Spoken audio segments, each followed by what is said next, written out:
ఎవరికైనా phone return చేస్తాను నేను పని లేకుండా.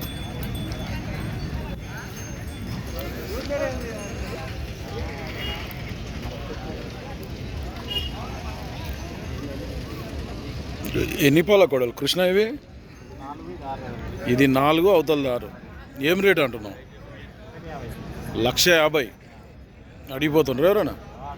ఎంత అడుగుతుండ్రు? 1,30,000. నువ్వు ఇచ్చే రేట్ ఏముంది? 1,35,000 అయితే ఇస్తావు. గ్యారెంటీ పైన ఇట్లా? ఊరేది మనది? శనగపల్లి, ఇటిక్యాల మండల్, జోగులాంబ, గద్వాల్ జిల్లా. నెంబర్ చెప్పు సరే. 9553452199. సేల్ కాకుంటే ఈ బేరమేనా ఇది? రైతు వ్యాపారం. సేల్ కాకుంటే మాట్లాడు.